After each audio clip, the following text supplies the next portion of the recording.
তো আসসালামু আলাইকুম। আপনারা যারা আয়ুষ্মান ভারত কার্ডের এখনও ইকেওয়াইসি করেননি, অর্থাৎ আয়ুষ্মান কার্ডের অ্যাপ বা ওয়েবসাইটে গিয়ে করতে হয় ফেস আর ওটিপির মাধ্যমে। তো সবার কিন্তু করতে হয় না, কারো কারো অটোমেটিকলি হয়ে থাকে।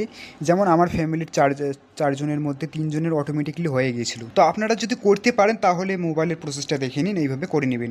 আর যদি না পারেন তাহলে কোনো সিএসসি শপে গিয়ে করে নেবেন। তো আমার স্ক্রিনে দেখতে পাচ্ছেন আয়ুষ্মান কার্ড অ্যাপটি আছে, এখানে ওপেন করে নেবেন। ওপেন করে নেওয়ার পর এখানে অনেকগুলো সার্ভিস অপশন দেখতে পারবেন। আপনি পিএম জয় অপশনে ক্লিক করবেন। ক্লিক করার পর উপরে দেখবেন আপনি ওখানে বেনিফিশিয়ারি সিলেক্ট করা আছে। তারপর এখানে আপনি মোবাইল নাম্বার, আপনার যে মোবাইল নাম্বারে ওটিপি আসবে সেই মোবাইল নাম্বারটা দিয়ে দেবেন। তারপর এখানে ক্যাপচা কোডটা আপনি বসিয়ে দেবেন। যেমন যেমন লেখা আছে তেমন তেমনভাবে দেখে দেখে আপনি ক্যাপচা কোডটা বসিয়ে দেবেন।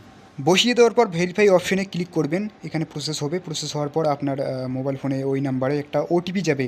ওই ওটিপিটি এখানে বসিয়ে দেবেন। বসিয়ে দেওয়ার পর লগইন অপশনে ক্লিক করবেন। লগইন হয়ে যাবে। লগইন হওয়ার পর তারপর সার্ভিস অপশনে আপনি ক্লিক করবেন। তারপর এইরকম একটি ইন্টারফেস খুলে যাবে, দুটি অপশন আসবে। আপনি উপরেরটা ক্লিক করবেন, আয়ুষ্মান ভারত পিএম জয় ক্লিক করবেন। এখানে ক্লিক করার পর আপনি দেখতে পাচ্ছেন এখানে প্রথমে স্টেটের অপশন আসছে। আপনার স্টেট সিলেক্ট করবেন ওয়েস্ট বেঙ্গল সিলেক্ট করে নেওয়ার পর তারপরে এখানে নিচে দেখতে পারবেন দ্বিতীয় অপশনে সার্চ বাই। তারপরে আপনি কি দিয়ে সার্চ করবেন আপনার কার্ড, এখানে দেখুন অপশন দেওয়া আছে। এখানে কয়েকটা অপশন এলো, ration card number, family ID, Aadhaar card number. আপনি যে অপশনটি সিলেক্ট করবেন সেটা নাম্বার বসিয়ে, আপনি ধরুন রেশন কার্ড সিলেক্ট করলেন, রেশন কার্ডের এখানে নাম্বারটা বসিয়ে দিতে হবে। ফ্যামিলির যে কারোর রেশন কার্ডের নাম্বারটা আপনি এখানে বসিয়ে দেবেন। তো আমি আমার ফ্যামিলির যে কোনো একটা রেশন কার্ডের নাম্বার বসিয়ে দিলাম। বসিয়ে দেওয়ার পর এখানে দেখতে পাচ্ছেন আবারও একটি ক্যাপচা এসেছে। এই ক্যাপচাটি দেখে দেখে এখানে বসিয়ে দেবেন। বসিয়ে দেওয়ার পর সার্চ অপশনে ক্লিক করবেন।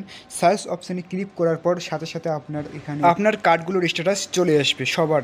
দেখুন এখানে সমস্ত ডিটেলস লেখা আছে। আমাদের রেশন কার্ডের ধরন, তারপর ফ্যামিলি আইডি নাম্বারটাও এখানে আমরা এসে গেছে, পেয়ে গেছি। দেখুন এগুলো সবগুলো কিন্তু ঠিকঠাক আছে, সবগুলোতে রাইট চিহ্ন আছে, সবুজ গ্রিন কালার হয়েছে, স্টেট লেভেল পেন্ডিং হয়ে আছে। আর কিছুদিন পরে এইগুলো কার্ডগুলো ডাউনলোড করা যাবে। এদের কারোরই ইকেওয়াইসি করতে হবে না। যাদের হলুদ কালারের হয়ে থাকবে তাদের করতে হবে। যেমন এগুলোর পাশে স্টেট লেভেল পেন্ডিং দেখাচ্ছে, যাদের ইকেওয়াইসি করতে হবে তাদের পাশে ইকেওয়াইসি লেখা থাকবে, হলুদ কালার থাকবে, সেখানে ক্লিক করে সম্পূর্ণ প্রসেস করতে হবে ফেস স্ক্যান আর ওটিপির মাধ্যমে। যেমন আমার বাবারটা করেছিলাম মোবাইলের মাধ্যমে, হলুদ কালারের ছিল, এখন গ্রিন দেখাচ্ছে, হয়ে গেছে, স্টেট লেভেল পেন্ডিং আছে। তো এই পর্যন্ত যদি আসেন তাহলে আপনারা অটোমেটিকলি করতে পারবেন। যদি আপনার না করা থাকে তাহলে করে নেবেন।